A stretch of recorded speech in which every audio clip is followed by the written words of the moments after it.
Entering the Mayo Experience. Mayo Experience. Mayo Experience. Mayo Experience. Experience. Welcome to the Pat Mayo Experience, RBC Heritage DraftKings picks and preview. Do want to let everyone know right away to smash that like button, leave your DraftKings handle in the comment section, give me your two favorite plays in the $6,000 range, and you folks will be in a draw for 20 DK dollars. Also, if you go to iTunes, leave a 5-star review, DraftKings handle something nice about the show. Again, that's a much easier one to win, but you will also be in a draw for 20 DK bucks. Winners announced on next Monday's show at some golf tournament, which I don't even know what it is. Ben Rasa is joining me on the show from awesemo.com. Do you know what next week's tournament is? Because I haven't even looked. Literally zero clue. It could be anything. No, I don't know. I'm pretty sure it's Byron Nelson, but okay. Back to Texas. I feel like Valero used to come after this, and now where's Shell? I'm just, Masters has got me thrown so far out of whack, just day after day of coverage. Things didn't break my way. Things broke worse for you. So maybe it's just nice to re-up a little bit and just start fresh. That's right. It happens. You know what? I'll put it like this. I had Justin Rose to win, so I think we all know how that goes. Swing and a miss. You wish it wasn't a major, but that's the nice thing. You got a new tournament this week. Doesn't really matter. So we're going to start fresh. And as I'm sure most people know, this was your domination last year. So we're going to have to rely on you here. The problem is there's too many good players at this tournament. Usually I have a great feel for what's going on at Harbor Town because most of the best guys, they end up playing the Masters. They're like, screw the Heritage. I'm not playing. Now like half of them showed up. I'm not prepared for this. Like I was prepared for like $11,000 Jim Furyk. That's what I was prepared for. Oh, so was that. Me with my off-roll Twitter game, I was texted saying Kokrak 10K. This is a stronger field than I thought. So that was surprising. I think the pricing, obviously we're going to get into it, is a little wacky, to be honest. There's some guys who had big jumps. Other guys are basically the same price they were last week. I think that's going to make an interesting dynamic for ownership. So next week is actually the team event. It's Zurich. Oh, Zurich. So there's no DraftKings for that, is there? No. Was there last year? I can't remember. I don't think that one, and the one that has the stable for the weird scoring. I don't think DraftKings has done that either. Yeah, but at least that is opposite of a major. So you play the major that week. You don't worry too much about the Barracuda or whatever the hell. The Barracuda or Barbasol, whichever one that is. But yeah, no DraftKings next week. I'll look into it. I'll find out for sure if there is or if there isn't. And then I guess I got to play in a new Wednesday and Tuesday show for next week. Anyway. We're going Euro. Yeah, so Zurich, Wells Fargo, Byron Nelson PGA Championship is what we got on the docket. Then we're back at Colonial the week after that. But I do want to let everyone know, join the Pat Mayo Experience DraftKings Listeners League. There's 4,000 spots this week, $60,000 guaranteed. And right now, it's not on a good pace to fill, Ben. I'm not going to lie to you. If it doesn't fill, it makes me look like an asshole. And then the tournament probably goes away. So maybe I won't put it at 4,000 next week. Maybe I'll cut it back to 3,000, maybe 3,500 entries, but let's get it up to 4,000 this week. I'll scale it back so people don't feel the pressure in order to play, but it's $15 to play, 3 maximum entry, best tournament on DraftKings. There's no rake, people, so you got to go into that. You can find the link in the description of this video or podcast, and let's go fill it up. We're about halfway full right now, which is actually a pretty decent pace, but I feel like most people who want to play join really early, so there's that. This was the big spot last year, like you mentioned. For me, I came third in the $5, took home my biggest DraftKings score ever, won $20K, and as someone who plays like $200 a week, I mean, that's going to sustain itself for quite some time. I don't feel like I can ever be down playing DraftKings golf unless I get super aggressive, which I don't. But can you talk a little bit how much it sucks to lose a whole bunch of money playing DraftKings? Oh yeah, I can speak to that. No problem about it. It's one of those things that I think one of the hardest things in DFS with DraftKings is evaluating. There's so much variance in golf. Are you making mistakes or are things not breaking your way? With me, I've had just a weird run here of some weeks where I thought I had some key leaks and actually weaseled out and had a couple really good weeks in there. And I had some weeks I was really happy and I did not get it done. Last week was a combination of just I wasn't happy. I had way too many dupes in giant field GPPs, and my high stakes lineups were garbage. So what you can do is, you can harp on it and start changing things up, and that's going to snowball.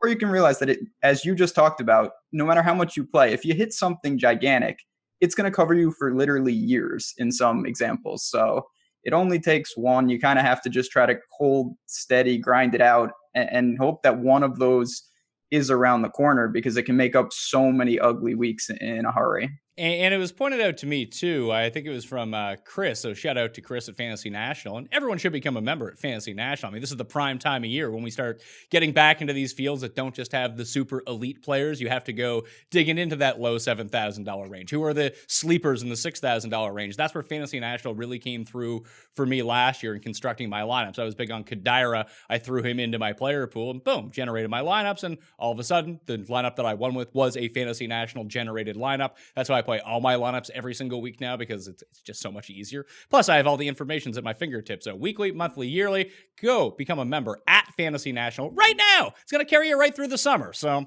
we got a lot of golf ahead. And listen, there's no real difference in like credibility when people like look at you like, oh my God, you won, like last year when you won the Thunderdome at the Masters, like Ben won over 100K at the Masters. And then I come and win at the Heritage. People don't notice it as much at the Heritage, but as it turns out, all the money worth exactly the same.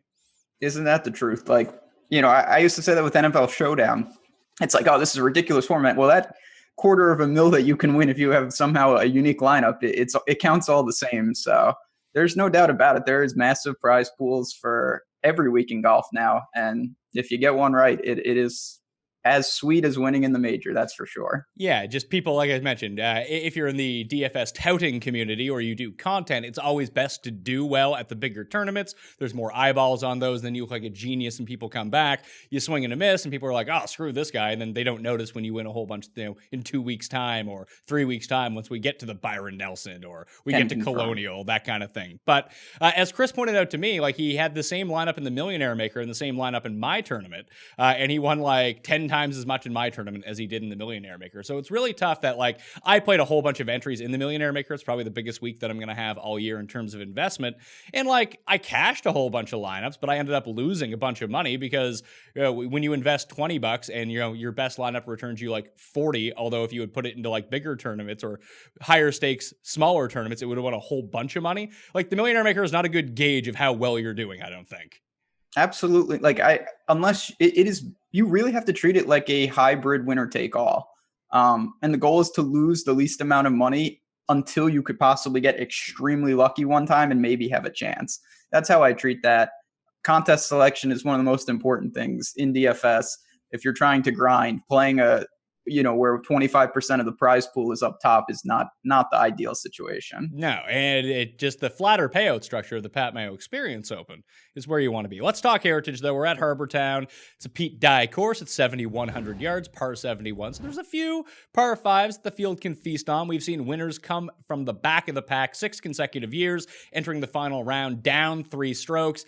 And from the early reports, it is looking windy, Ben. So it doesn't even look like there's like tee time advantages. It just looks like it's going to be pure wind all day long. I'm sure the closer that we get to the tournament, we can maybe parse out if there is an AM, PM wave stack to do, or maybe you just do it on your own and hopefully the weather breaks your way. I will be doing the live chat with Reed Fowler this week, 1 p.m. Eastern Time, Wednesday, on the DraftKings YouTube channel, Periscope, Twitter, my Facebook page, facebook.com/thepme. That's going to be very interesting, but when we first look at the course itself, is there anything that like you want to target right away? Because these have the shortest drives of any course on tour, that driving distance doesn't really matter here at all. And that's been reflected in the top of the leaderboard. Absolutely. I think what stands out, it's not that you can be aggressive, but you got to pick your spots. And on the whole, driving distance is not going to correlate well. You want to be in the fairway. These are small greens. That always stands out. So if you hit a bunch of greens, you're going to have some really good looks at birdie. But realistically, you're going to have to scramble here. If it's windy like they're predicting, obviously around the green, I think is even highlighted more. So we're going to have to look at that. Just a unique event. I don't know about you, but this is one event that I don't want to say I treat it differently than all the others, but it's a very different skill set that kind of can succeed here. And we've seen that year after year. So the big thing that unlocked a lot of winning lineups for me last year was there was 4 guys in the $10,000 area, and I just used 0% in all of my lineups. And I started in the 9K range and just built a lot of balance that way, and even just loaded up on like 4 guys in the 9, 2 guys in the 6s. That sort of lineup construction was where I went, and the very high price guys kind of flamed out. And The difference this year is there's a lot of really good guys. And as you mentioned off the hop, it's kind of spaced out that the pricing is kind of wonky. So above $10,000, Dustin Johnson, a member of Team RBC, is back again this season. He is $11,600. Molinari is 11.3, Scheifele 10.9, Bryson 10.4, and Matt Kuchar an even $10,000. I expect Matt Kuchar to be the highest owned of this group just because of the price point, the course history here, how well he's been playing. But I'm starting to think that no one's going to own Dustin, and it might be a good spot to roll him out here because you might get him at lower ownership than you just had at the Masters, and he is far and away the best player in this field. I always like to target DJ at events where they kind of have a ceiling. So he's, 11-6 in this, and he's close to that in all tournaments. But the difference is the guy's chasing him. Not that Molinari, obviously, we saw he's a fantastic player, but he's not Rory, and he's not, the top end guy. Well, I don't want to mention Rose, but those are usually the guys that follow DJ. So I think you do get somewhat of a advantage if you target him because there's just a gap between him and everyone else. One guy I'll throw out there, just looking at these kind of five, I think Bryson's the most interesting to me. Kind of, he didn't threaten at all in the Masters. Got it going a little, got a hole in one. Two good finishes here in 3 years. I think this course can suit the way he plays. Can be good off the tee, even if he's not just bombing it. So I kind of like him. And I think when you're next to Kuchar, you're just going to get a discount on your ownership just because of that. Yeah, and the sort of the flame out from Bryson last week, coupled with Xander making a run, Cantlay making a run, it might push a lot of ownership away from him. Molinari has played this event 3 years in a row. He's never finished better than 25th. Dustin was 16th last year. Like you mentioned about Bryson, he has a third, a miscut, and a fourth. This was his pro debut 3 years ago, ended up coming T4. And last year, realistically, he had one bad hole, and he missed the playoff by a stroke. He took an 8 on a par 5 because he got his ball wedged up and just couldn't get out of it and ended up smacking it OB, trying to get too aggressive. But this is the sort of course that I think plays into Bryson's strengths, as it's a strategy course. You need to know where to put the ball, you need to know where to miss, and you need to have a short game to make up for it. The one thing is that it feels like his short game is off right now, and so are his irons. His game is the biggest concern, which obviously is a huge factor. But at the same time with Bryson, he's the kind of guy, I think if you can get over with a decent clip, we know what the upside is. This guy, earlier in the year was maybe the hottest player in the world. Of course, like you said, it fits into his way he likes to think, strategy, know what to do, calculate all this stuff. And if it's windy, again, I think that plays even more into his hands of kind of taking advantage of the way he calculates things. Cantlay made a good run on Sunday last year, got himself inside the top 10. He's started here twice. He's come third. He's come seventh. We all saw what he did Sunday at the Masters. Once he took the lead, things didn't really go his way. Bogeyed 16, bogeyed 17, ended up coming in a tie for ninth. But is Cantlay someone that you're going to be looking at just below that 10,000 barrier? That I'm going to lump him in with the plus 10K guys, because do you think that his ownership is going to be anywhere near Kuchar's, or is it going to be Kuchar City and maybe people just start their lineups Kuchar Cantlay and move on from there?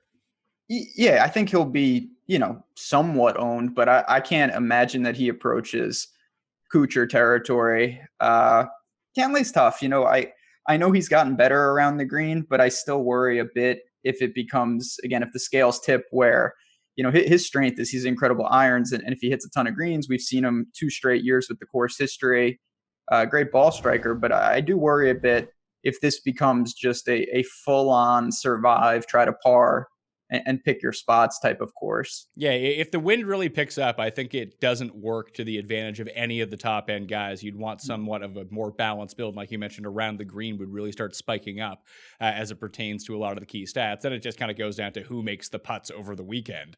But right now, it's very early, obviously, on a Tuesday morning, looking at ownership projections. And just from bringing up fantasynational.com right now, I got Kuchar coming in at 25%, Cantlay coming in at 23%, and no one else really around them is above 15 until we get to Jim Furyk and Webb Simpson at the very bottom.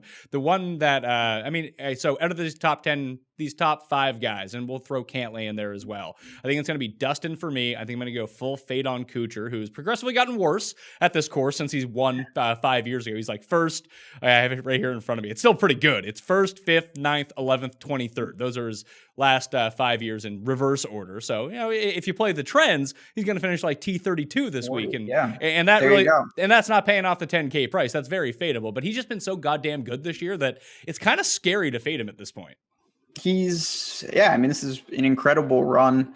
He's played this, I do worry about some guys coming from the Masters, but he's not one of them. He's done this year after year. So it's nothing. And it's really an incredible run. So he scares me too, but I have enough guys. Bryson would be the one for me. I like DJ as well, but I think that's where I'll probably get some leverage, and then we'll see. The balanced build definitely has some appeal in a week like this, though.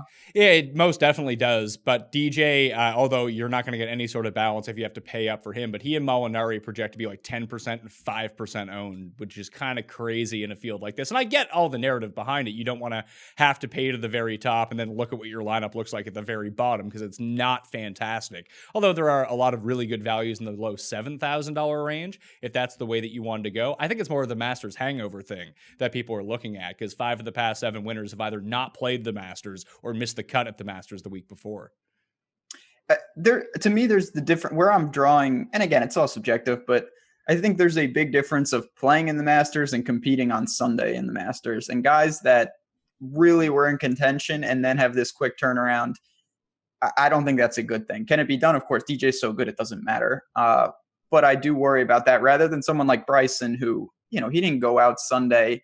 He went out, he had a round, made a hole in one, and he moves on. So that's really the difference that I take in terms of what to do with last week. Past 24 rounds around the green, Bryson's actually 80th in this field. The best one amongst the very top guys around the greens is actually DJ. He rates out 16th in strokes gained around the green. DJ that does surprise people, although it shouldn't surprise people. Me. Yeah, he's been good. He's just good everywhere. He is good. I don't know. I don't want to say I'm a DJ hater. There's just something about him that I don't know. I do like that. Like I said, St. Jude's, things like this, where he's just on an island. And I do think it is somewhat of that kind of situation. The drop between him and Molinari to me is serious, and it's only $300 difference. So I'm absolutely going to have some DJ, but I'd be lying if I said I wasn't surprised about that. Yeah, it's one of these things, too, that if you play 20 lineups, let's say, or let's say you even play 10 lineups, if you have DJ in 2 of 10 lineups, it feels like you're going to be close to double the field, which is kind of nuts. That's nice, because I'm not looking to – that is a problem sometimes with DJ where it's so obvious. It's like you're going to need 40 or 50%, and I don't love to do that. Sometimes you can, of course, but here, if I can get a really nice 2-3x on 25-30%, that's a really appealing starting block. So does Molinari do anything for you here? No. I mean, what's there to say with him? I was stunned that he was up there, then I was stunned that he blew it. So I'm so off with him. I don't know. I mean, do you think this is obviously the course history in terms of finishes hasn't been good. We know he can hit fairways, of course. I worry about him here, though. I'm not sure he'll be fine in terms of getting through, but he needs a big finish, obviously, when you're priced north of 11K. Yeah, and we've seen him, like, he went to John Deere last year, ended up coming in second. He went to Quicken Loans and he won. So it's not like he lowers his game or doesn't take these other events seriously. But since he's, performed at the Ryder Cup, he's won the British Open. I just feel like that letdown from the Masters is going to affect him here. Like, he might be looking to get it of town pretty early. It's hard to imagine. Like, if there's one guy who you say, man, last week has a hangover effect on, it would be him. I mean, obviously was right there. 2 bad water balls, as everyone saw. So, when you're 5%, you can always make a case because he's a fantastic player. But for me, there's just other priorities up top. 9K range, like I mentioned, Patrick Cantlay leads it off. He's very quickly followed in the pricing at $9,500 by Jordan Spieth, Jim Furyk, Webb Simpson, Tommy Fleetwood, Kevin Kisner, and Kim at $9,000, last year's playoff loser. Great Pete Dye specialist when it comes to a lot of these courses, but why is Tommy Fleetwood $9,200? First thing that stood out, I'm sure we're not alone in that.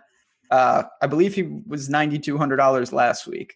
So I actually just don't understand. You're clearly getting a nice price here because this is certainly not the Masters field. I don't know. I know it's his first appearance here, but I I have no explanation. I think he's going to be very popular for good reason. I don't know how like when I think like Tommy exceptionally popular, like we've seen Fleetwood push 30% in some of these like $5 GPPs, but with Furyk right there, with Cantlay right there, people are going to want to play Webb after the nice finish at the Masters. People want to play Kevin Kisner because he's playing well, has a great course history. Another player who's really good at Pete Dye courses that, I don't know, he might be like 17%, maybe, that, I don't know, he's by far the best of these guys. Is that the analysis that I need to go with? He's just better than all these guys, so play him? I have trouble not doing that in certain spots, especially when ownership isn't, if it's all even across the board. If they were all within a couple percent of each other, it would be hard for me not to play Fleetwood because I just consider him in a different tier than these other guys. They're all, you can certainly make cases.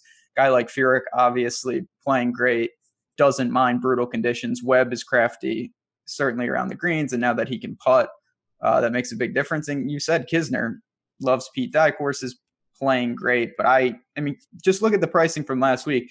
Kisner was, I think he was 6,700, I want to say, if I remember. That's $2,400 difference. Fleetwood was right around where he is. So I know it doesn't work like that perfectly, but it's still something that I have a tough pill to swallow, to take someone opposite Fleetwood in this spot. Well, like I mentioned, that I have no one projected above, 14%, except for Matt Kuchar in the 10K level. I got Cantlay over 20, I got Furyk over 20, Webb Simpson over 20, Fleetwood around like 17, Kisner around like 15, 16, Siwoo Kim around 14. It just leaves Mr. Jordan Spieth around like 4% ownership here. He's never finished worse than 12th at this event in 3 starts, and he's trending up. I looked at his finishes: miscut, 30th, 21st. He's on a roll. T20 can he return a T20 bet this week? We'll see. I will say, if you, and I don't know the answer to this, obviously, I'll pass it right back to you. Do you think, because clearly everyone here is going to take a less aggressive stance off the tee, do you think if he's hitting irons, he's more, because clearly off the tee is where we all know he can't keep it in the fairway. Could that be what he needs maybe to, because if he does that, obviously, I love his short game like most do. I don't know. That's something I'm considering, that maybe this is the type of course where he's forced to be less aggressive, and that can mitigate some of the problems he's had. I think it can, to be perfectly honest with you. I thought he would do kind of the same thing at Sony, and he actually gained strokes off the tee and lost an approach. So it's really difficult to really kind of parse out, because the putting has kind of returned. The short game has returned when you look at the strokes gain metrics. He's gained, I don't have the Masters in front of me, but I assumed he gained around the green if he came T21, and considering he was in the woods most of the time. Every shot. And he was making a ton of birdies. That I don't hate Spieth here at all. I think I might use him. I'm definitely going to have some exposure. A lot of people are going to pair up a couple guys in this range, but I think it's pretty obvious that Spieth will be one of the lower, if not clearly the lowest owned, as you just talked about. It's going to come down to, can he hold it together off the tee? When you, at this course, if you're in the woods, if you're spraying, it's just not going to work. And as everyone has seen, I mean, he's losing 3-4 strokes off the tee each week. You can't make that up. So I do think with the way you kind of have to game plan, it gives him at least a different script. Like if he was going out there and needing to hit driver, I would have zero interest. At least piques my interest knowing that there's a different blueprint for success here. Maybe I'll take off. I originally had Cantlay and Webb Simpson among some of the others here, because I fell into the same trap that I think a lot of people are when I look at the guys in the 9K range. I'm like, I kind of like all these guys. But obviously you can't play them all. You do need to make a stand somewhere. So maybe I won't play Cantlay. I won't play Webb. I'll play Spieth, Fleetwood, and Jim Furyk. And that's the path that I'll take. I'm more on that wavelength. Fleetwood's, again, my favorite play just on a talent standpoint. Furyk, I never play him, to be honest. He's not a guy that I like to go to, but clearly he's found something. And if this is a really brutal scoring environment, that can only help him. The guy I have the most trouble with, to be honest, is Kisner. I love Kisner in life. I play him all the time. I don't love the price, though. That is pretty premium. And you're not going to get an ownership discount because of the course history, because of the recent form. Yeah, you have Kisner and even Siwoo. Like Siwoo at $9,000 it's a tough pill to swallow, to be perfectly honest with you. Really tough. I mean, he's going to probably be your second man in. And we know, as good as the upside is always through the roof, but his miscut equity is gigantic. relative to some of these other guys. I worry about that, to be honest. I'm not sure. He's the kind of guy I love. If he's 4%, you take a stab and you have some upside. But if you have to really sacrifice some of those other guys here, it's tough to go to Siwo. So 8K range, it looks like I'll be full fade on Kisner just because I don't have the lineups for him. And I do really like this $8,000 range. So we have Billy Horschel, who no one's taking, at $8,900. Your boy Kokrak at 88. CH3, Poulter, Fitzpatrick, M, Grace, and more Leishman. That is the $8,000 range. I really like Poulter. I worry that he kind of melted a bit on. I mean, he was leading after 3 rounds here last year, melted down. He was in the mix last week at the Masters and melted down a little bit. He hasn't been playing really well on the weekend, so maybe he's like a first, second round showdown type of guy. We'll see. But I love him, I love Grace, and I love Ann, and I love Ryan Moore. Like I could start lineups in Grace and Moore, and then figure out where I'm going from there because. If you just want to fade everyone at the top, we've seen enough bizarro winners and bizarro leaderboards here that those could be the 4 guys there. I mean, the lower 8K range that you just talked about is my favorite. I think it's going to be a lot of people's favorite. A lot of plays in there. Benny On's a guy, I think we've all seen the ball striking be there. The putting's not going to be there, but he still can get it done. He's not killing you. Ryan Moore, just good. I think this is a good course for him. Obviously not the longest hitter out there. That's not going to bother him. Leishman is another one, and it's not as simple as look for the guys who didn't get a price adjust, but at the same time, it's something to notice. He was high 7s in the Masters, and no, he didn't play great, but this is a field where he's one of the better players overall. So those are the type of builds I'm going to look to. It's just going to be kind of how do I structure it? Do I try to jam a couple of them with a DJ, or do I go like very balanced? But man, it's hard to not like that range for sure. Well, one of the things you're going to have to do is differentiate your lineups somewhat if you want to use Im or if you want to use An, because it's looking like, I'm going to guess the most common build of the week might be like Kuchar, Cantlay, and Kuchar, Cantlay, Im, or one of those 2 guys, one of the low 9K guys, and then 2 of those guys. Because right now I have Im at 22%, Ben An at 27% ownership. Like, if you weren't committed to these guys, they're very, very good fades. Solely just, if they don't end up peaking and they end up missing the cut, you box out a quarter of the field. Leishman, no one's taking him, so it feels like you have to jump on and go with him.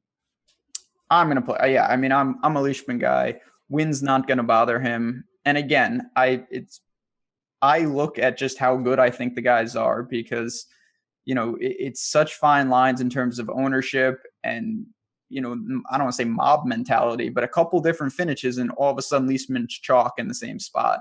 And if he's not getting talked up as much, he's next to guys that are a big opportunity cost because I think a lot of people are going to play on and more. And Im's only $400.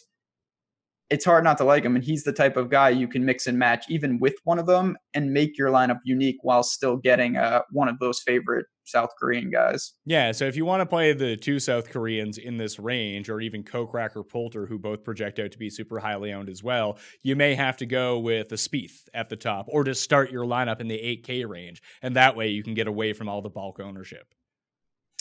I mean, it's fine lines like that. You don't have to overhaul your lineups. But like you said, people are going to start Kuchar, one of the good 9K guys, and then, a mix and match with these types. That's going to be very popular. So unless you have somebody not obvious in the 7s, you want to be aware of, you're going to need to change that up. But what about, I can't let you get off without mentioning Fitzy. Any love for him? He was the one guy that in my dumpster fire lineups, at least he battled for me. Clutch after Thursday, he was really rolling. So do you have any love for him at 8,500? I mean, I never do. No. At least he came T14 at this course last year because it was always like, oh, Matthew Fitzpatrick, the heritage. He's perfectly set up for this course. And then he missed the cut 2 straight years. It was like, oh, fantastic Matthew Fitzpatrick. I mean, I don't hate him.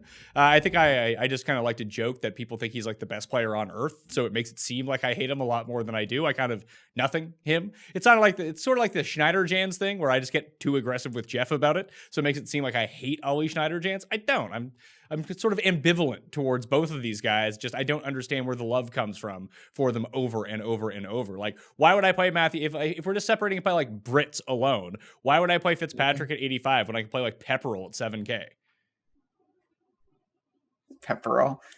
Oh boy. Yeah, I mean, I like Matthew Fitzpatrick in life. I'm guilty of that. And Ollie is one of those type of guys that people, I mean, missed like 30, it felt like 30 cuts in a row and people still play him. So I don't know. I may look again. This course should fit better than he has. At least he did show some life.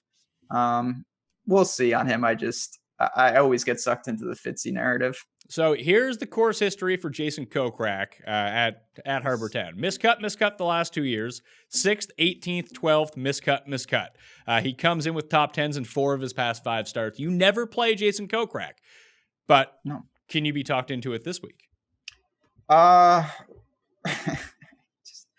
don't want to play him at all. I think the irons have been ridiculous. He's putting the lights out though. Let's be serious. And the one thing that even in this ridiculous run with hole-in-ones and all this other garbage, his around the green is bad and it's been bad. So I probably won't get there again. If he's going to be really low owned, which I doubt. He will not. I would play. Not happening, right? No. Okay, good. So then no, I know people, and I guess I get certainly labeled as a Kokrak hater because I have not been on him during this super impressive run. But I don't think this is the spot for me to jump on unless there's some type of leverage where I can play 10% and have some position. Yeah, the guys that are not going to be owned really at all in the 8K range are going to be Horschel and Matthew Fitzpatrick and probably Brennan Grayson Leishman, which is kind of crazy considering we just talked about like all the wind that's coming up. So Grayson Leishman and Fitzpatrick realistically are the best wind players of that bunch. Grace is interesting. Obviously, former winner. The course history is good. Noted, yeah, people I think bump him when they hear wind and hear hard course and all that. He's just, what a sandwich spot between him and On and Moore's right there. So there's not going to be enough. You can't play everyone. So he's interesting. I think I actually like Leishman more, though, when I'm looking at those type of guys. Yeah, Leishman actually leads the field in par threes gained over the past 24 rounds from 175 to 200 yards. Ryan Moore's second in that category as well. Then you look up Grace's 16th. The year that Grace won, that's where he dominated. He just played really well when he was making his 10-foot putts over and over and over. But he does tend to putt better a little bit on Bermuda. And this is just sort of the course for him. It feels like it's not too long. He plays somewhat okay at longer courses if the driver can get going. That's also where he gets himself into a series of troubles too. Like when he has to really rip driver all the time, it can get a bit sprayy, almost like Jordan Spieth. That's an understatement. I've been on, I like Grace. I play him a good amount, and you're right. He's one of the guys. I mean, we'll get to your boy Luke List, who when they are forced to kind of live to fight another day with the drive, it really benefits him. And we've seen that play out in his, results here. So 7K, you mentioned Luke List. He's upwards near the top, but Justin Harding coming off a great Masters performance came in 12th, which means he will get his invitation back to Augusta next year. So big ups to Justin Harding. Cam Smith, the glove, Charlie Hoffman, Knox, List, Rafa Cabrera Bayo at $7,600. Answer, Badley, McDowell, Zach Johnson, Snedeker. That's your $75,000 to $7,000 range. I mean, Luke List, yes, I'm in. Graham McDowell, I'm in. It's a coastal course. He won 2 weeks ago. He played great again at Valero. I think he's really trying to gear up to get into the U.S. Open field so he can be at Pebble Beach he won the last time that it was at Pebble Beach for the U.S. Open. That these are the types of courses where you kind of like Graham McDowell. He comes in with form, and I think he's going to be popular, but not like super duper popular because there's just names around him. Like people are going to own Badley. People are going to own Answer. People are going to own Lucas Glover and Cam Smith and Charlie Hoffman. That there's only so much ownership to go around. Not every one of these players can be super highly owned. No, that's what happens. You think that, and then there's only, enough percentage to go around. So something's got to give. I personally like Sneds for a lot of the same reasons that you kind of like Graham McDowell. I think another one. I know this is going to be the common theme with me. Didn't get much of a price bump. He did miss the cut last week. I don't worry about that at all, though. Some decent results here, and it should benefit him. He's the kind of guy, not the longest hitter, can be crafty, certainly can putt. And then the other guy I wanted to bring up was Russell Knox, who I think hitting the iron's great. Worry about him if it's super brutal. I don't love everything else, but when you're dialed in like that and he's 77 7,500, had some really good finishes here. Another guy that I think I'm pretty high on. So, based on ownership, would it surprise you to know that Russell Knox is projected to be the highest owned in this range at around 18%? Meh. See, that's disappointing. I wouldn't have thought that, to be honest. I would have thought Glover and List. I guess everyone, I mean, let me click into it. List lost so many strokes putting the last time I owned him. Where was that? Yeah, Valero, 7. I was going to say, that could have been anywhere. Yeah, that doesn't narrow it down. That's a good point. But my God, List is interesting, though. I know that it's your guy. Can club down here. Obviously, we know he can get going. The around the green, to me, is what really, when he went on that run, it was like, wow, Luke, and it sustained somewhat. His around the green game is not a leak at all. He certainly can handle himself. The putter is going to be bad. That's always an issue. But 7,700 in a field like this, I have no problem with List. He's gained off the tee in 5 consecutive events because that's his bread and butter. He's gained around the green in 4 of his past 5 events. He's gained on approaches in 6 of his past 7 events. Valero just didn't work out really well for him. He's one of these guys, almost like Gary Woodland in a sense, that I do like him at club down courses. He tends to play well at coastal events. He tends to play well at shorter courses, which seems to really work against what he's all up to. And here's the sneaky thing. If the greens are so small, how many strokes putting can you really lose? Because this is one of the few tournaments that has like the smallest 3-putt percentages of all, because it's just really hard to 3-putt on greens this small. Well, him and Benyon will put that to the test. If you're able, like I said, it is true though. Like if you're able to hit these greens, you're going to have looks because that is not what this is about in terms of lag it up there and avoid 3-putts. It's going to be, can you hit the greens? Because if not, you're going to be scrambling. A lot of people are. And if you're crafty around the green, that's going to be certainly important. And that is what you need, because guys like Benyon and List, of course, anything can happen, but they're not going to be able to make, when it becomes a putting competition, it's brutal. So I worry about the weather angle on that. But overall, I think this sets up pretty good for guys like that. So Glover and Knox are the only 2 above 10% that I'm projecting right now. I'm sure someone else is going to squeak into there. But like no one's owning Abraham Answer, which I was kind of surprised about. Zach Johnson is the really sneaky one. 3.5% right now in terms of ownership. I mean, it hasn't historically been like a great Zach Johnson course, but come on. Like if he's ever going to play well, doesn't feel like it's going to be at one of these courses? It does feel like a ZJ course. I'd be lying if I said it didn't. Price is pretty fair. His game is not in the best of shape. It's not bad though. Like he was 24th at Valspar. He's been gaining around the green in bunches. Like he has been a disaster off the tee so far this year, which it's not like he's going to club down at all, but maybe you can dial it back a little bit. You don't have to hit the fairways here. You just have to keep it out of the trees and you have to be on the proper side of the hole. Because we've seen like first-time winners, first-time players at this course win the past 2 years. They're not great off the tee. Like Wes Bryan won here 2 years ago and lost strokes off the tee for the tournament, which is really difficult to do. I mean, yeah, but it's probably an improvement for him because when he is on fire with the driver, he's losing like only a couple. The guy, I guess, what do you think about RCB? Another one. I assume he's not going to be remotely popular. I think that he'll carry like name recognition because if you just look at world rankings versus this price point, that he'll end up being the best player. I just worry that he's trash around the greens. He is. I don't think this is the bet fit. Honestly, I would still roll with someone like ZJ, which certainly against my brand. Sned's for me, though, at 7,500, again, my favorite of the 3. I think they're all pretty viable, but I kind of like how this sets up. And I think, not that he burned he wasn't popular last week, burned me, but that is not something I factor in. I'm not worried about that at all. I think he responds this week. Any love for Cam Smith before we get out of this range? I don't know what to do with that guy.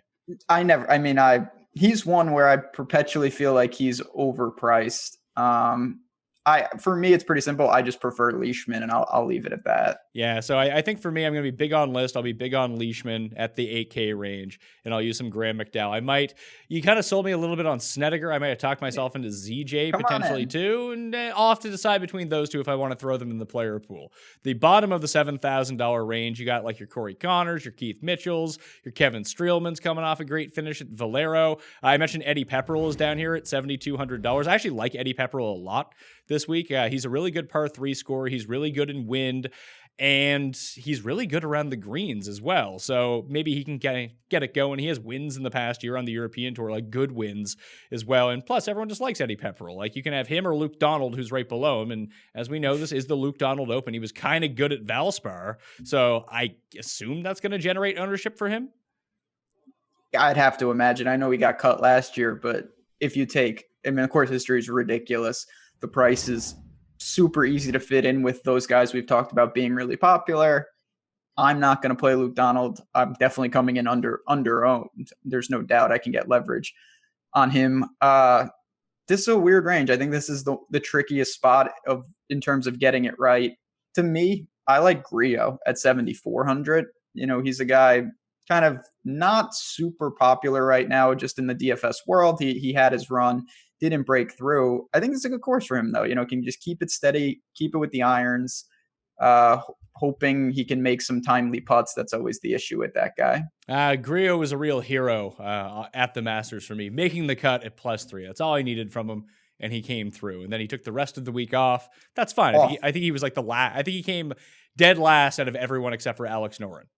Can confirm he was on Sunday. It was just like he was playing obviously the front at the end, and it was just like get off the course because every hole is a bogey. I don't know. I mean, you got someone like Russell Henley stood out to me a bit just on name kind of sticker shock.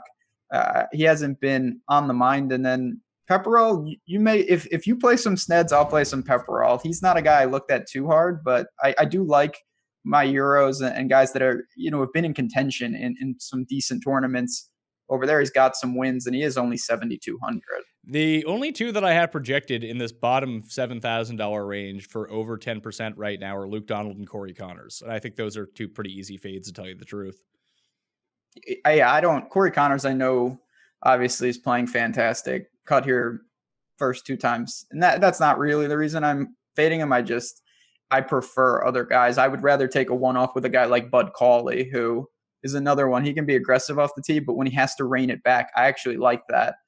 Can certainly make some timely putts and, not going to be popular. No, and one of the premier around the green players on the planet. He ranks second in this field in strokes gained around the green over the past 24 rounds. So Pepperell for me, I'll probably go to my guy Matt Wallace as well, just because, Euros. And I feel like Matt Wallace has like legit win equity too. He's the 38th ranked player in the world, and he has like 25 wins over the past 3 years. Now, some of those were on the Challenger Tour. Some of those were on the Alps Tour, but he's won 3 times on the European Tour the past year too. So it's not like he's just some jabroni, and he kind of fucked everyone at the Masters last week, myself included, for everyone who ended up using it. But, it's your first time at the Masters. It's far easier to step into Heritage and win in your first appearance than it is to step into the Masters. Like, his around the green game was actually really good heading into Augusta, but that was one great thing about the Masters app. It's like, how did Matt Wallace really screw me? It's like, well, he was in the woods a lot, and then every time he had a chance to get up and down, the ball landed like 2 feet from him because he just couldn't figure out the slopes. The slopes here are not the problem. It's just you're going to have to chip a lot. Oh yeah, it's not the most difficult. It's just, can you sustain it and be smart and give yourself chances to get at, you're going to have some 6-7 foot par putts on a lot of these holes, and it's just about holding it together. I didn't know the Alps Tour, that sounds very shady. Have to look into that after the show. Bo Hostler, do I dare bring him up? I know he can't strike an iron, but he's a guy who can get hot with the putter. I don't love it, to be honest, but he is someone that kind of caught my eyes. If you're talking about a big field tournament, not the best Bermuda putter too, which is a little concerning, but he did kind of pique my interest. I would flip it back to you and go up $100. That if we're going to be talking about Bermuda, the guy that actually rates out the best by I ran my model on Fantasy National, the one that has the highest ranking in the key stats that I'm looking at, a guy who's already won at a shorter Bermuda course this year, and it just doesn't feel like there's a whole lot of love for him. It's Keith Mitchell. Killer Keith, that Florida swing did wonders for him. It was incredibly impressive. I don't know. I have to start kind of reevaluating him, just because the guy that I thought he was, maybe he isn't. I really thought a course like this would cause him problems with his short game, and maybe it still does. But there's no doubt that he really has shown, ability to hold it together. The putter has turned around. And as you said, Bermuda, definitely the preferred surface. So I guess you could look there. I think for me, Bud Cauley above him, and even Russell Henley, who's a guy that not the best year for him, but he's always a crafty guy, and I actually like it at very low ownership. So for me, I'll go Mitchell, I'll go Wallace, I'll go Pepperell. I want to dig into Henley a little bit more, just because Coastal Course, this is generally where he ends up performing well. He's won at Sony in the past. He won at the Honda Classic, both, again, shorter Bermuda courses that are super windy. Maybe Russell Henley can get it going a little bit, and that's just what he needs to turn his season around. The only other one, I'm going to be pure fade on Luke Donald. Just if Luke Donald wins, then I don't win. Then whatever. But Jonas Blixt, Pete Dye-Course. I mean, Jonas Blixt. This is not related to what you just said, but I was looking. Jonas Blixt had a huge Masters finish in his first appearance. I saw that stat when I was looking at stuff last week, and that was stunning. I don't remember that. He has strung together, not any top finishes. Yeah, he's made 6 cuts in a row. He's a great putter. Jonas Blixt, are we really going to do that? Is that a thing this week? Well, I mean, it's either him, Laird, Hadley, Keimer, Palmer, Kraft, Spawn, Noren. Wish Noren was good still, but I don't know what happened to that guy. But, if I'm going to play a Swede, maybe that's the bet this week. Bet Blixt over Noren as top Swede. Maybe you're good to go. You're probably laying like minus 150 at this point. So no gross. Chance of that happening. I want to go look that up, see if that's even a real bet. Whatever happened to Nicholas Lindheim? Why isn't he in the field anymore? Noted putter, the putting specialist. There's top Irish. Nah. Yeah, find the Swedes. There's no top Swede bet. That's a damn shame. This is usually the part of the show where I recommend Chesson Hadley and you laugh, and then you're right because he can't scramble. He was T7th last year here, but when you dig in, he gained a boatload of strokes putting. Don't think I'm going to go there. This low 7K range is really not my favorite. I'm not sure I found many plays. Spawn, I think, is still hurt. Can't go there. Noren, like you said, not good. Yeah. Mitchell, Wallace, Pepperell. That's where my shares are going to be. And I'll move on to the 6K range where, Ben, I'm going to do it just for you. I'm playing Bill Haas. Yeah, I obviously was Valspar. Did you see the return of Bill Haas? I did. And don't forget, he was a part of that 20K winning lineup last year at this course. Of course, that's what he does. Prince dollars. That's probably why I'm having a bad year, is because I don't play him anymore. He had needed 6 strokes, gained putting. I honestly relate him a little to Spieth in the sense of if he can find a way to correct the off the tee game, that's really what's been killing him. The iron's also not great, but we know he can scramble. We know he can putt. He's had some drastically awful putting performances, but if that happens, you have no chance with him. You got to just kind of embrace that he'll get it going on the greens. I don't think it's the worst play, honestly. I know he's had an awful year. CT Pan is right there. There's some other options if you don't want to take the Bill Haas plunge, which is understandable, but at least he's in the conversation for a change. Does Patton Kizzire do anything for you? No.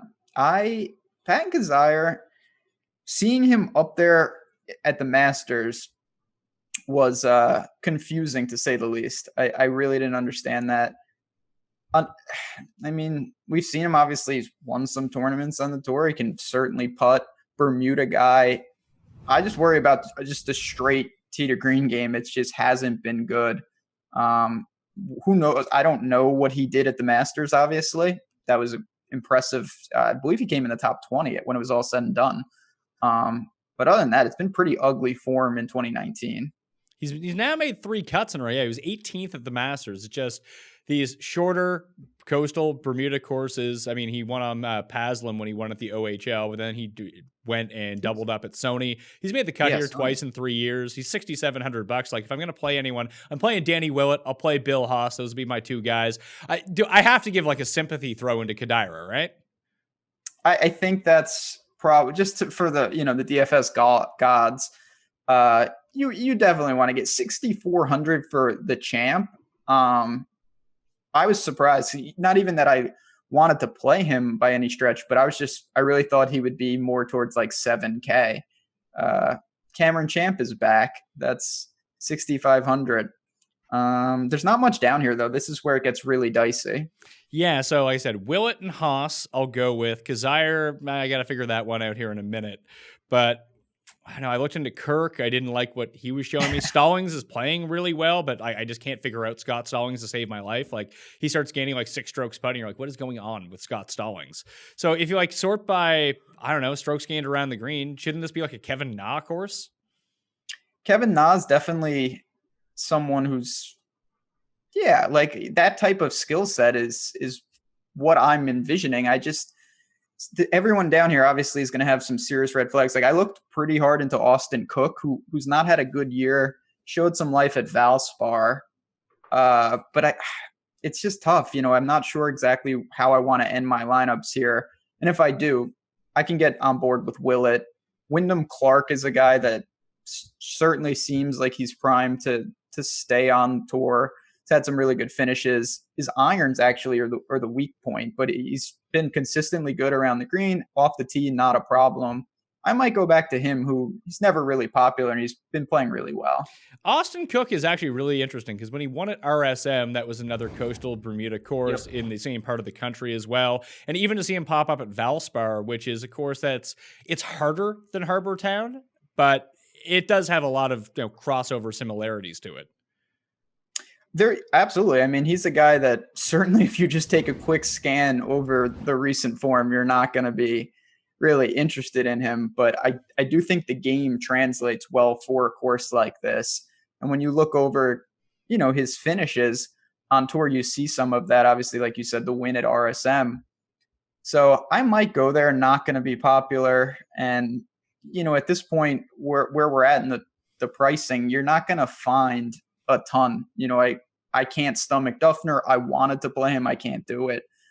Sam Saunders. There's some real egregious guys. Tempting, but I'm not sure I get there on too many occasions.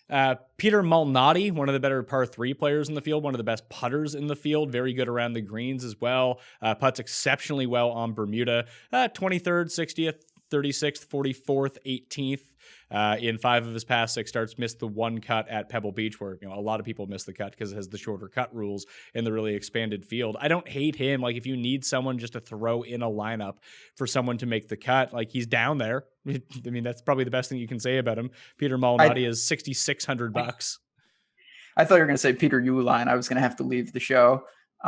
That's him and Scott Piercy are just jokes. Malnati, obviously, like you said, great putter. If I was looking for someone and it was just like, just give me someone, make the cut, I feel pretty confident Rory Sabatini can get through. Making a lot of cuts. His around the green game is good. That's about all I can say. I don't think he'll really contend, but if you look kind of what he's been doing on this mini stretch here, it's just, mid-30s. Maybe he can bust into the top 20. Not the worst at 6,400. He's lost strokes on approach in 8 of his past 9 tournaments, including the past 5, yet he hasn't finished worse than 39th in any of those 5 starts. That's nuts. Yeah, it's insane. And he's going to have to correct that. We've seen, Bo Hostler to me comes to mind, where it's like, wow, he's really stringing together good showings and the irons have been awful. And now look what happened. That catches up to you. But at a tournament where there's going to be a premium, even for good ball strikers on scrambling, you could look to someone like that. Varner's 63. I can't get there, but yeah, I gave him a hard look as well. But just even looking at Heritage, 23rd, miscut, 9th, 17th for Rory Sabatini in his past 6 starts. It's not a bad track record, to tell you the truth. No, it's better than, again, that's obviously a price play. Like I'm not looking to play Rory Sabatini, but if say you go really aggressive and you say like, I want DJ and another top guy or something like that, you're going to need someone in this range. I feel better about him than, Cheka or Vaughn Taylor, guys like that. Ray Franz, who's not even a real person. DJ Trey. Yeah, it's limited options down here. Brian Gay do anything for you? He once won this event by 10 strokes. Yeah, well, when you never miss a putt, golf's pretty easy. 6,700. Yeah, I mean, any golf course where, it's a shorter track and he can lean on, his best skill sets we all know are short game and putting.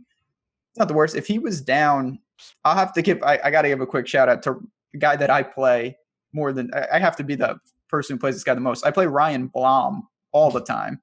He's only 6,100, not a long hitter.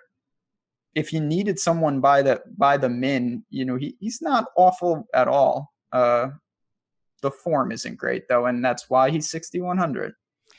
So basically, I mean, Boo Weekly, 2-time winner of this event, back after a year and a half. He's been plodding along on the web.com tour. He actually came T10 at the Louisiana something the last time he played.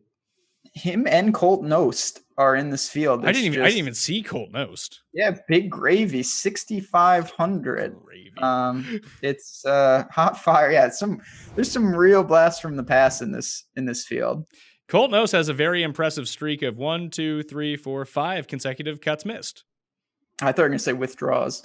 Yeah, I mean, he's usually in the booth by Saturday, so it's hard to play a guy that's probably going to be announcing midway through the tournament. I'm not playing him, but did you think, is it a little disrespectful that Lahiri is the flat min? What was the last time Lahiri did anything? I guess that would be my overall question. That's a fair point. It's that tournament. I think was that Memorial. He had a real good finish. Oh, Bridgestone. He's actually made 4 straight cuts. That blows my mind. Don't sleep on Lahiri. He's charging up with his around the green game. Obviously, I'm not recommending him, but I was a little surprised that he was the actual min. I think he's a better player than that. Well, you know what? We've talked through, but I think we've listed every player in the field by this point, and I still don't have a grasp on what to do this week. I've narrowed down the pool at least to those guys. Now I need to trim it down some more. So if you go to dkplaybook.com, I'll have my cheat sheet up there to see who I finally end up on. Then I'll have 2 or 3 pieces of some of these other guys. But for actual lineup construction, now that we've talked through some of these 6K guys, I don't hate them as much as maybe I thought I did. That if you did want to do one of those DJ builds and still get in those $8,000 guys, you could go down into here, I suppose, and use Eddie Pepperell and Brian Gay to round out your lineup, or Malnati and Kadira, and then use 4 other good guys if you really want to get in. I think that at least differentiates your build a little bit, because it really does seem like everyone's playing ballots and everyone's playing just some sort of mix of the same $9,000 and $8,000 guys. I mean, one of the things I love to do is not, I think people get too binary when they talk about massive ownership and chalk. It's you don't have to fade it. You could just be different. How many people do you think will play Kuchar with DJ? Not a ton. Can you even do that? Yeah, it's not. I mean, is it good? No, but it's very playable. If you plug in, I got it right here, DJ and Kuchar, you're left with 7,100.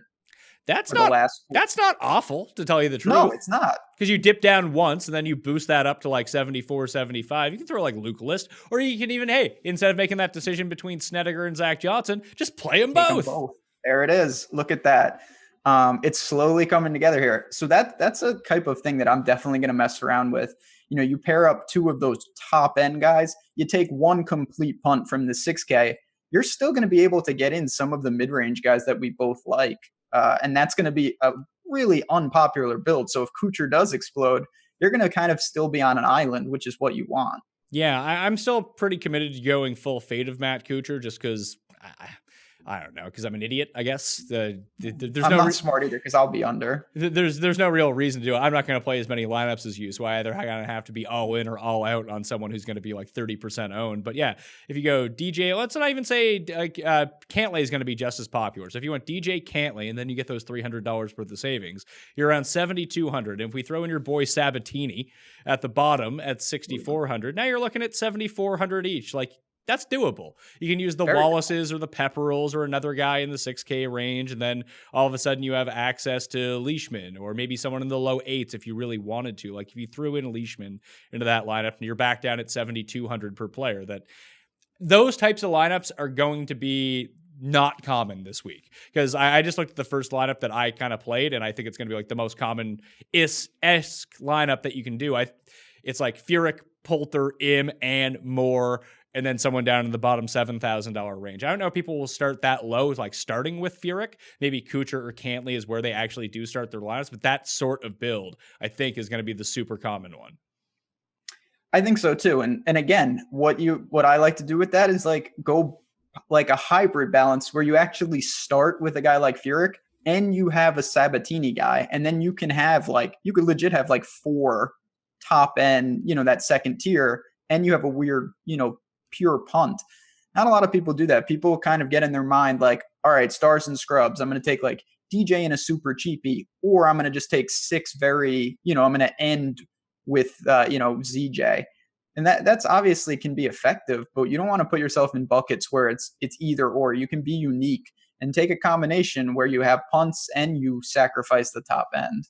I just want to look at last year's leaderboard and how the DraftKings scoring worked out, because I feel like this tournament specifically, maybe it's different because there's so many good players in it, that there's the potential for, like at the top of the leaderboard last year, 6,600 Kadira, 83 Bryson, 74 Siwoo, 89 List, 72 Horschel, 94 Webb Simpson, 75 Ben Ann, 73 Streelman, 93 Poulter, 72 Bill Haas, 72 John, 68 Jonas Blix. Like, if we go sort by the top, like the most expensive guys, DJ was 12K, he came 16th. Paul Casey, 11-3, missed the cut.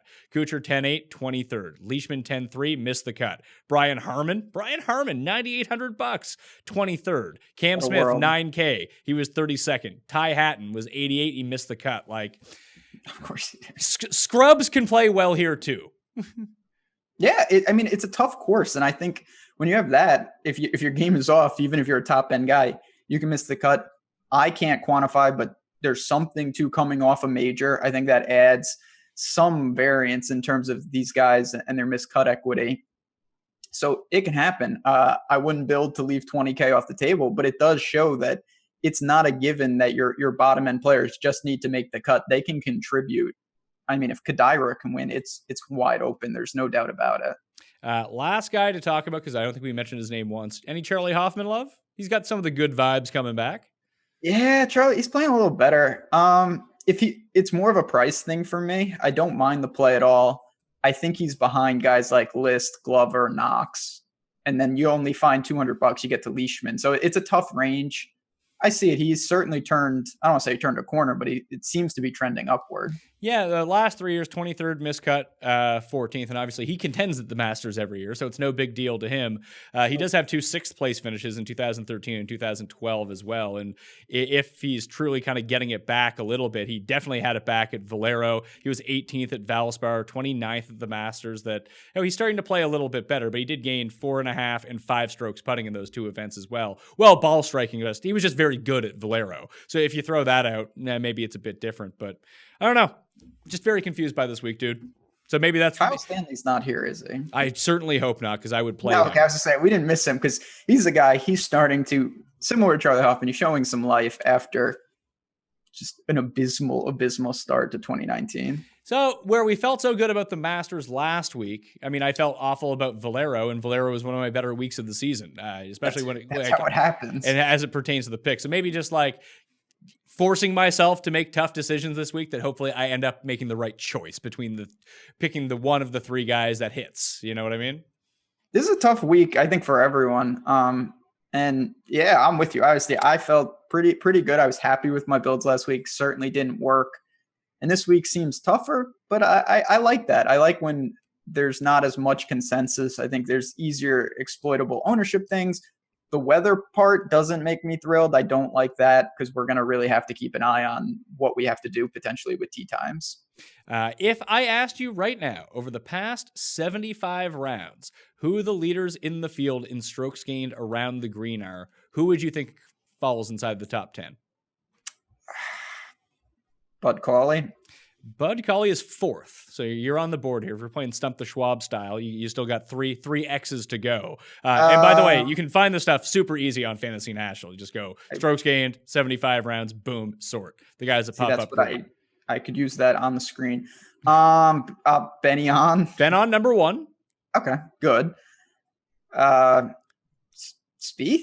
Spieth is not in the past 75. He's not there. Aaron Badley is number 2. I should have just assumed because he got 30 in one round, it felt like a couple weeks ago. Snedeker, number 3. Kevin Na, number 10. Right on the cusp. Alex Czechia, number 9. And then you got Siwoo, Zach Johnson, Webb Simpson, and the Birdman, Jonathan Bird, up there as well. Jonathan Bird, yeah, that wasn't on the tip of the tongue. They count Chetka's strokes after he withdraws. I mean, I didn't know he had enough recorded rounds. Poor guy. Yeah, I mean, Benny on it. I think that's the hidden thing. He's such a good ball striker, but what an incredible scrambler. If he could make some putts, that would be the finishing touches that we need. He's not the worst putter in this field because Luke List. That's shocking. Luke List is in this field. Yeah, so you forgot about that part. Yeah, that's still kind of shocking. Those two, man, that's why I thought Benny on at the match play, it would be right in his wheelhouse. Because if you know the gimmies with him, if you're playing against him, what do you give him? Like if it's 2 feet, you got to make him putt it. Yeah, absolutely. Same as Luke List. I was hoping that the players that they were going up against didn't do the research. Be like, oh yeah, 5 feet. Don't worry about that. Yeah, they would both be unstoppable. But no dice. We'll see. This is going to be an interesting week. Usually Heritage is not one of my favorites, but I like the way this field, I was pleasantly surprised at the strength of it. I think it's going to be a pretty cool week to build some different types of teams. Do you know when the last time that Ben An gained over 1-stroke putting in a tournament was? No, I was going to say Waste Management, but I doubt it. No, he actually lost at Waste Management. He just didn't lose 5. He lost 0.4. So like, if he can be around 0.4 this week, I mean, that's where we need him to be. That's fire. Like he was 7th at Valero, losing 6 strokes putting. 26 of the players lost 2. API lost 2. Yeah. Honda lost 6. WGC Mexico lost 4. BMW, he lost 5. The last time he did it, it was the RBC Canadian Open last year when he came second. RBC, there we go. He only gains on those sponsors. Yeah, he's an incredibly bad putter. It's quite interesting. Luke List, here's something sneaky. Valero, he lost 7 strokes putting. That's not good. At the Players, he made the cut. He only lost 2 strokes putting over 4 rounds too. That's pretty good. API on Bermuda, he actually gained 0.7 strokes. At Honda, he lost 5, but he gained the year before on Bermuda. He's not the worst on Bermuda, if you're ever going to look at it, because the last 2 times he gained before that were at RSM and Desert Classic. Obviously, that's a shorter sample size because there's only a few weighted rounds, 2 from those 2 from Desert Classic and 3 from RSM. But he gained on both of those. So, off of POA, off of Bent, maybe he's a little bit better. He's got Luke List. I mean, I don't know. I feel like Benion's a more consistently awful putter, but Luke List has rounds that just can't be duplicated, where he just loses like 6 strokes in a round. Yeah. It's not good. Yeah. All right, man. I'll try to whittle it down. Like I mentioned, dkplaybook.com for the cheat sheet. What are you up to this week over on Osimo? Yeah, I'm going to be doing the same thing you are, whittling it down. Have Tuesday at 2:30 podcast as we always do, show with Tim Frank, and then Wednesday night with Jason Roslin, more of a Q&A lineup construction. And then behind the paywall, obviously, we've got my articles, Jason's articles, all a bunch of stuff, projections, and that's just for golf. We have all the other sports. Good time to sign up. You can use the promo code JazzRaz, as I always say. But it's a fun time of the year, obviously, with golf now really getting into the thick of the season. Any ideas on one and dones? I'm using IM in my main one for the show, but I have my other one, which I think is like doing better now. But although I had Dustin last week, so that was worth a lot of money, and I didn't have my one and done was Rose. Jesus. Oh, it's awful. Is Grace a good one and done this week? I was gonna say Leishman, but Grace is kind of interesting. I'm just like, I don't know. I never know. I guess there's 2 schools of thought. Like, in a week like this, is it better to pay up for one of the guys because those top end guys have less competition, or is it a time to use someone that you probably wouldn't use at any other event like Grace, like Bud Cauley kind of? But I think that's a little too aggressive. I think Bud Cauley might be a tad aggressive. At least Grace is like a good player. Yeah. I think at this tournament specifically, you can go off the board a little bit because like where we've seen it like St. Jude over the years, yeah, it's a weak field, but like the best guys always do well. Mm-hmm. Like Colonial. What about Ryan Moore? I like Moore a lot. I can't figure out what to do with him though. Like I was gonna bet him at 55, and now he's down to 45. Now I feel like a dummy, so I'm not gonna bet it. But I don't know. Are you betting Benny on? Oh yeah. The first thing I did was I woke up to see what bet. I was like, please don't be like 18-1, and he was 40-1. I was like, I'm in. Done. Yeah. I don't bet a ton of golfers every week, but I have to bet him this week. I told you privately that next or whenever the Zurich comes around, apparently it's next week, is that it's going to be great news if Ben An and Sung Jae can just be on the same team, and that way it's only one bet for me instead of two. Just get it out of the way, get them exempt. I like that plan. I would love for them to team up and just take it down. Yeah, they probably won't. Probably not going to happen, no. Although the putting of Sung Jae, which is like really hit and miss, he's either really bad or really good. It's almost like the JB Holmes thing where he's either leading the field or he's absolutely dead last. That Im's sort of somewhere in between that. He can lose a bunch, but generally speaking, he does gain strokes putting. Yeah, that guy. He really is just every time I play him, he just does his thing. Solid player. So it's hard not to like him. The only knock on him is he got a week off. He was forced to take a week off. He plays a lot of golf. Maybe that's how he just stays in his flow, though. The guy's only 20. Yeah, I guess. Yeah, it's true. I feel like I'm 60. I'm tired just talking about the golf every week. I don't know how the guy plays every single week, but he's certainly a good player for that age. Are you have you signed up for the Pat Mayo Experience DraftKings Open yet? Come on, all three. That's the only tournament. Just to speak to it. Last week, if you saw some of my teams, just disturbing. I cashed in the PME contest because the structure is great. And that is why it really makes a difference, having it rake free. So I'm in there with my three. I will be ready to roll with a lot of Ryan Moore and Benny on, I'm sure. And Brant Snedeker, as we've pointed out, and a minuscule amount of Eddie Pepperell now that we've made that share swap. And that's fair enough. I'll take some Eddie, you take some Sneds. We'll both lose with Bill Haas, and it'll be a fun week. I like it a lot. So go join the Pat Mayo Experience DraftKings Open right now. Link is in the description.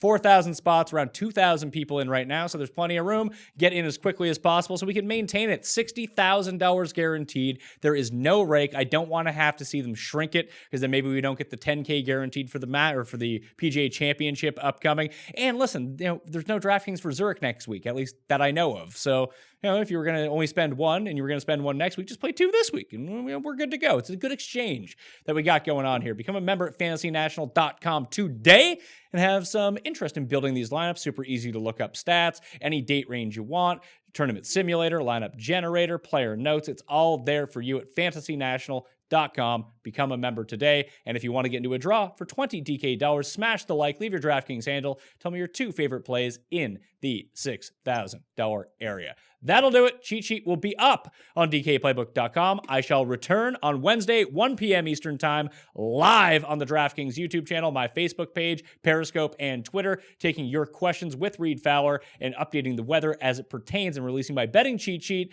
And then you can just listen to it on demand on the podcast afterwards if you don't give a shit about listening to it live or want to ask any questions. But that is the most informative show of the week because, we have more information to actually deal with. So tune in. I'll see you then. I'm Pat Mayo. Good luck with the RBC Heritage. I'll see you next time. Pat Mayo Experience! Experience!